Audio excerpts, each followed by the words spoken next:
हीरा को कहीं पता न चला और दिन गुजरते जाते थे। होरी से जहाँ तक दौड़ धूप हो सकी थी कि फिर हार कर बैठ जाता। खेती बाड़ी की भी फिक्र करनी थी। अकेला आदमी क्या क्या करता। और अब अपनी खेती से ज़्यादा फिक्र थी पुनिया की खेती की। पुनिया अब अकेली होकर और भी प्रचंड हो गई थी। होरी को अब उसकी खुशामद करते बीतती थी। हीरा था तो वह पुनिया को दबाए रहता था। अब उसके चले जाने से अब पुनिया कोई अंकुश न रह गया था। होरी की पट्टीदारी हीरा से थी। पुनिया अबला थी। उससे वह क्या तनातनी करता और पुनिया उसके स्वभाव से परिचित थी और उसकी सज्जनता का उसे खूब दंड देती रही। खैरियत यही हुई कि कारकुन साहब ने पुनिया से बकाया लगान वसूल करने की कोई शक्ति ना की। केवल थोड़ी सी पूजा लेकर राजी हो गए।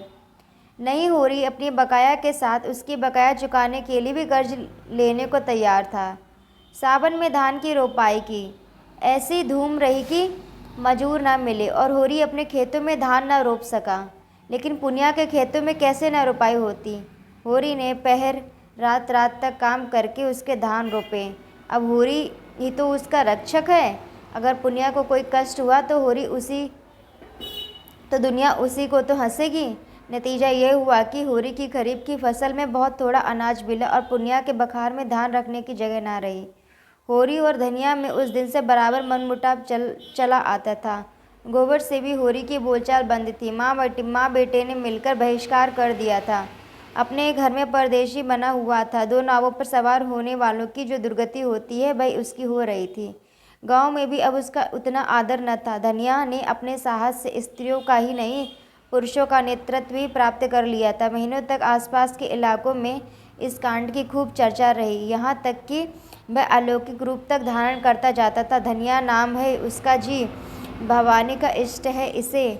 दरोगा जी ने ज्यों ही उसके आदमी के हाथ में हथकड़ी डाली कि धनिया ने भवानी का सुमिरन किया, भवानी उसके सिर आ गई। फिर तो उसमें इतनी शक्ति आ गई कि उसने एक झटके में पति की हथकड़ी तोड़ डाली और दरोगा की मूंछें पकड़कर उखाड़ ली। फिर उसकी छाती पर चढ़ बैठी। दरोगा ने जब बहुत मानता की तब जाकर उसे छोड़ा। कुछ दिन तक तो लोग धनिया के दर्शनों को आते रहे। वह बात अब पुरानी पड़ गई, लेकिन गांव में धनिया का सम्मान बहुत बढ़ गया था। उसमें अद्भुत साहस है और समय पड़ने पर वह मर्द के भी कान काट सकती है। मगर धीरे धीरे धनिया में एक परिवर्तन हो रहा था। होरी को पुनिया की खेती में लगे देखकर भी वह कुछ न बोलती थी। और इसलिए नहीं कि वह होरी से विरक्त हो गई थी, बल्कि इसलिए कि पुनिया पर अब उसे भी दया आती थी। हीरा का घर से भाग जाना उसकी प्रतिशोध भावना की तुष्टि के लिए काफ़ी था। इसी बीच में होरी को ज्वर आने लगा। फसली बुखार फैला था ही। होरी उसकी चपेट में आ गया और कई साल के बाद जो ज्वर आया तो उसने साड़ी बकाया चुरा ली। 1 महीने तक होरी खाट पर पड़ा रहा। इस बीमारी ने होली को तो कुचल डाला ही, पर धनिया पर भी विजय पा गई। पति जब मर रहा है तो उससे कैसा बैर। ऐसी दशा में तो बैरियों से भी बैर नहीं रहता। वह तो अपना पति है। लाख बुरा हो पर उसी के साथ जीवन के 25 साल कटे हैं। सुख किया है तो उसी के साथ, दुख भोगा है तो उसी के साथ। अब तो चाहे वह अच्छा है या बुरा, अपना है। दाढ़ी जार ने मुझे सबके सामने मारा, सारे गांव के सामने मेरा पानी उतार लिया, लेकिन तब से कितना लज्जित है कि सीधे ताकता नहीं। खाने आता है तो सिर झुकाए खाकर उठ जाता है। डरता रहता है कि मैं कुछ कह ना बैठूं। होरी जब अच्छा हुआ तो पति पत्नी में मेल हो गया। एक दिन धनिया ने कहा, तुम्हें इतना गुस्सा कैसे आ गया। मुझे तो तुम्हारे ऊपर कितना ही गुस्सा आए, मगर हाथ ना उठाऊंगी। होरी लजाता हुआ बोला, अब उसकी चर्चा ना कर धनिया, मेरे ऊपर कोई भूत सवार था। इसका मुझे कितना दुख हुआ है इसे मैं ही जानता हूँ। और जो मैं भी उस क्रोध में डूब मरी होती तो क्या मैं रोने के लिए बैठा रहता। मेरी लाश भी तेरे साथ चिता पर जाती। अच्छा चुप रहो, बेबात की बात मत करो। गाय गई सो गई, मेरे सिर पर एक विपत्ति डाल गई। पुनिया की फिक्र मुझे मारे डालती है। इसलिए तो कहते हैं भगवान घर का बड़ा ना बनाए। छोटों को कोई नहीं हंसता, नेकी बदी सब बड़ों के सर जाती है। माघ के दिन थे। माघावट लगी हुई थी। घटाघोट अंधेरा छाया हुआ था। एक तो जाड़ों की रात, दूसरे माघ की वर्षा। मौत का सा सन्नाटा छाया हुआ था। अंधेरा तक न सूझता था। होरी भोजन करके पुनिया के मटर के खेत की मेड़ पर अपनी मड़ैया में लेटा हुआ था। चाहता था शीत को भूल जाए और सो रहे, लेकिन तार तार कंबल और फटी हुई मिर्जई और शीत के झोंकोट से गीली पुआल, इतने शत्रुओं के सम्मुख आने का नींद में साहस न था। आज तम्बाकू भी न मिला कि उसी से मन बहलाता। उपला सुलगा लाया था, पर शीत में अब वह भी बुझ गया। बेवाई फटे पैरों को पेट में डालकर और हाथों को जांघों के बीच में दबाकर और कंबल में मुंह छिपाकर अपनी ही गर्म सांसों से अपने को गर्म करने की चेष्टा कर रहा था। 5 साल हुए यह मिर्जाई बनवाई थी। धनिया ने एक प्रकार से ज़बरदस्ती बनवा दी थी। वही जब एक बार काबुली से कपड़े लिए थे, जिसके पीछे कितनी सांसत हुई, कितनी गालियाँ खानी पड़ी, और कंबल उसके जन्म से भी पहले का है। बचपन में अपने बाप के साथ वह इसी में सोता था। जवानी में गोबर को लेकर इसी कंबल में अपने जाड़े कटे थे, और बुढ़ापे में आज वही कंबल उसका साथी है। पर अब वह भोजन को चबाने वाला दांत नहीं, दुखने वाला दांत है। जीवन में ऐसा तो कोई नहीं आया कि लगान और महाजन को देकर कभी कुछ बचा हो, और बैठे बैठाए यह नया जंजाल पड़ गया। ना करो तो दुनिया हंसे, करो तो यह शनशन बना रहे कि लोग क्या कहते हैं। सब ये समझते हैं कि पुनिया को लूट लेता है, उसकी सारी उपज घर में भर लेता है। एहसान तो क्या होगा, उल्टा कलंक लग रहा है। और उधर भोला कई बेर याद दिला चुके हैं कि कहीं कोई सगाई ना डॉक करो, अब काम नहीं चलता। शोभा उससे कई बार कह चुका है कि पुनिया के विचार उसकी ओर से अच्छे नहीं हैं। ना हो पुनिया की गृहस्थी तो उसे संभालनी ही पड़ेगी, चाहे हंसकर संभाले या रोकर। धनिया के दिल भी अभी तक साफ नहीं हुआ। अभी तक उसके मन में मवाल बना हुआ है। मुझे सब आदमियों के सामने उसको मारना ना चाहिए था। जिसके साथ 25 साल गुजर गए, उसे मारना और सारे गांव के सामने मेरी नीचता थी। लेकिन धनिया ने भी तो मेरी आबरू उतारने में कोई कसर न छोड़ी।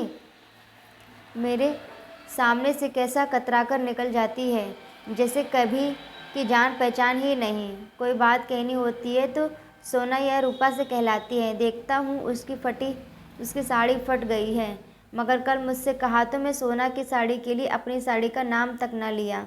सोना की साड़ी अभी 2 या 1 महीने थेगलियाँ लगाकर चल सकती है। उसकी साड़ी तो मारे पैबंदों के बिल्कुल कतरी हो गई है। और फिर मैं ही कौन उसका मनुहार कर रहा हूँ। अगर मैं ही उसके मन की 2-4 बातें करता रहता तो कौन छोटा हो जाता। यही तो होता, मैं थोड़ा सा अदरावन कराती, 2-4 लगने वाली बात कहती तो क्या मुझे चोट लग जाती।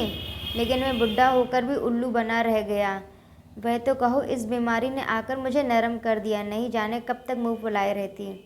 और आज उन दोनों में जो बातें हुई थी वह मानो भूखे का भोजन थी। वह दिल से बोली थी और होरी गदगद हो गया। उसके जी में आया उसके पैरों पर सर रख दे और कहे, मैंने तुझे मारा है तो ले, मैं सर झुकाए लेता हूँ, जितना चाहे मार ले, जितनी गालियाँ देना चाहे दे ले। सहसा उसे मड़ैया के सामने चूड़ियों की झंझार सुनाई दी। उसने कान लगाकर सुना। हाँ, कोई है, पटवारी की लड़की होगी, चाहे पंडित की घरवाली हो, मटर उखाड़ने आई होगी। ना जाने क्यों इन लोगों की नीयत खोटी है। सारे गांव से अच्छा पहनते हैं, सारे गांव से अच्छा खाते हैं, घर में 1000 रुपये गड़े हैं, लेन देन करते हैं, ड्योरी सवाई चलाते हैं, घूस लेते हैं, दस्तूरी लेते हैं, एक न एक मामला खड़ा करके हमा सुमा को पीसते ही रहते हैं। फिर भी नीयत का यह हाल। बाप जैसा होगा वैसी ही संतान भी तो होगी। और आप ही आते औरतों को भेजते हैं। अभी उठकर हाथ पकड़ लूँ तो क्या पानी रह जाए। नीच कहने को नीच है, जो ऊंचे हैं उनका मन तो और नीचा है। औरत जात का हाथ पकड़ते भी तो नहीं बनता, आके देखकर मक्खी निगलनी पड़ती है। उखाड़ ले भाई जितना तेरा जी चाहे, समझ ले मैं नहीं हूँ। बड़े आदमी अपनी लाज ना रखें, छोटों को तो उनकी लाज रखनी ही पड़ती है। मगर नहीं, यह तो धनिया है, पुकार रही है। धनिया ने पुकारा, सो गए कि जागते हो। होरी झटपट उठा और मड़ैया के बाहर निकल आया। आज मालूम होता है देवी प्रसन्न हो गई, उसे वरदान देने आई हैं। इसके साथ ही इस बादल बूंदी और जाड़े पाले में इतनी रात गए उसका आना शंकाप्रद भी था। जरूर कोई ना कोई बात हुई है। बोला, ठंडी के मारे नींद भी आती है तो इस जाड़े पाले में कैसे आए, कुशल तो है। हाँ, सब कुशल है। गोबर को भेज के मुझे क्यों नहीं बुलवा लिया। धनिया ने कोई उत्तर ना दिया। मड़ैया में आकर पुआल पर बैठती हुई बोली, गोबर ने तो मुंह में कालिक लगा दी।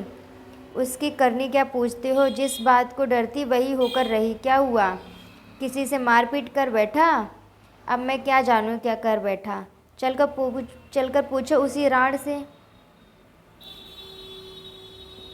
किससे? क्या कहती है तू? बौरा तो नहीं गई?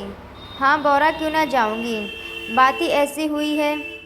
होरी के मन में प्रकाश की एक लंबी रेखा ने प्रवेश किया। साफ साफ क्यों नहीं कहती? किसकी बात कर रही है? उसी झुनिया की। और किसकी? तो झुनिया क्या यहाँ आई है? और कहाँ जाती? पूछता कौन? गोबर क्या घर में नहीं है? गोबर का कहीं पता नहीं, जाने कहाँ भाग गया।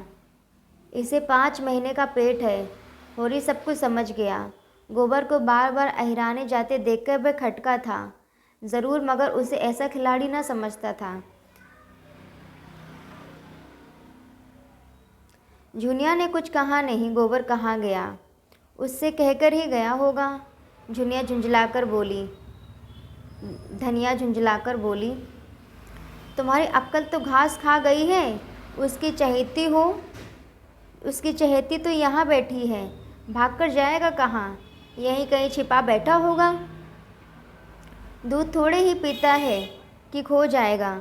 मुझे तो इस कलमुही झुनिया की चिंता है कि इसे क्या करूं।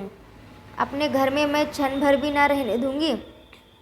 जिस दिन से गाय लाने गया है उसी दिन से दोनों में तकझक होने लगी। पेट ना रहता तो अभी बात ना खुलती, मगर जब पेट रह गया तो झुनिया लगी घबराने। कहने लगी कहीं भाग चलो। गोबर टालता रहा। एक औरत को साथ लेकर कहाँ जाए, कुछ ना सूझा। आखिर जब आज वह सिर हो ही गई तो मुझे यहाँ से ले चलो, नहीं मैं प्राण दे दूँगी। तो बोला तू चलकर मेरे घर में रहे, कोई कुछ ना बोलेगा, अम्मा को मना लूँगा। यह गधी उसके साथ चल पड़ी। कुछ दूर तो आगे आगे आता रहा, फिर ना जाने किधर सरक गया। यह खड़ी खड़ी उसे पुकारती रही। जब रात भीग गई और बहना लौटा भागी यहाँ चली आई। मैंने तो यह कह दिया, कैसा किया है वैसा भोग।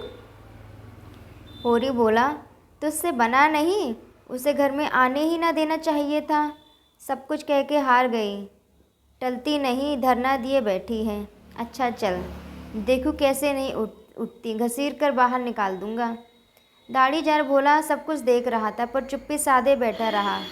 बाप भी ऐसे बेहिया होते हैं, वह क्या जानता था इसके बीच में क्या खिचड़ी पक रही है। जानता क्यों नहीं था। गोबर रात दिन घेरे रहता था तो उसकी आंखें फूट गई थी। सोचना चाहिए था ना कि वह क्यों दौड़ दौड़ आता है। चल मैं झुनिया से पूछता हूँ ना। दोनों मड़ैया से निकल के गाँव की ओर चले। होरी ने कहा, 5 घड़ी रात के ऊपर गई होगी। धनिया बोली, हाँ और क्या, मगर कैसा सोता पड़ गया है। कोई चोर आए तो सारे गांव को मूस ले जाए। चोर ऐसे गांव में नहीं आते, धनिया के घर जाते हैं। धनिया ने ठिठक कर होरी का हाथ पकड़ा और बोली, देखो हल्ला ना मचाना, नहीं सारा गांव जाग उठेगा और बात फैल जाएगी।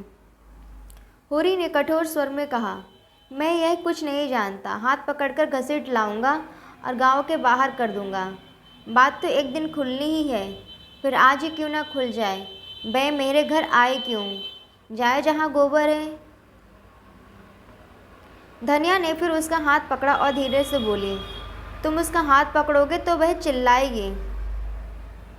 हाँ, लेकिन इतनी रात गए, घर से निकालना उचित नहीं। पाँव भारी है, कहीं डर डरा जाए तो और आफत हो। ऐसी दशा में कुछ करते धरते भी तो नहीं बनता।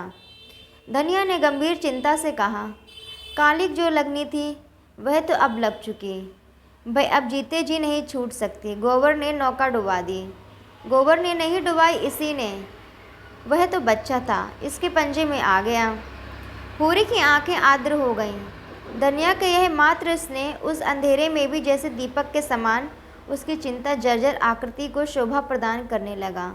दोनों ही के हृदय में जैसे अतीत यौवन सचेत हो उठा। दोनों ने द्वार पर आकर किवाड़ों के दराज से अंदर झाँका। दीवट पे तेल की कुप्पी जल रही थी और उसके मध्यम प्रकाश में झुनिया घुटने पर सर रखे द्वार की ओर मुँह किए अंधकार में उस आनंद को खोज रही थी जो एक क्षण पहले अपनी मोहिनी छवि दिखाकर विलीन हो गया था। एकाएक द्वार खुलते और होरी को आते देखकर वह भय से कांपती उठी और होरी के पैरों पर गिरकर रोती हुई बोली, दादा, अब तुम्हारे सिवाय मुझे दूसरा ठौर नहीं है। चाहे मारो चाहे काटो, लेकिन अपने द्वार से दूर दुराओ मत। होरी ने झुककर उसकी पीठ पर हाथ फेरते हुए प्यार भरे स्वर में कहा, डर मत बेटी, डर मत। तेरा घर है, तेरा द्वार है, तेरे हम हैं, आराम से रह। जैसा तू भोला की बेटी है वैसी ही मेरी बेटी है। जब तक हम जीते हैं किसी बात की चिंता मत कर। हमारे रहते कोई तुझे तिरछी आंखों ना देख सकेगा। भोज भात को लगेगा वह हम सब दे लेंगे, तू खातिर जमा रख। जुनिया सांत्वना पाकर और भी होरी के पैरों से चिमट गई और बोली, दादा, अब तुम ही मेरे बाप हो और अम्मा, तुम ही मेरी माँ हो। मैं अनाथ हूँ, मुझे शरण दो, नहीं मेरे काका और भाई मुझे कच्चा ही खा जाएंगे।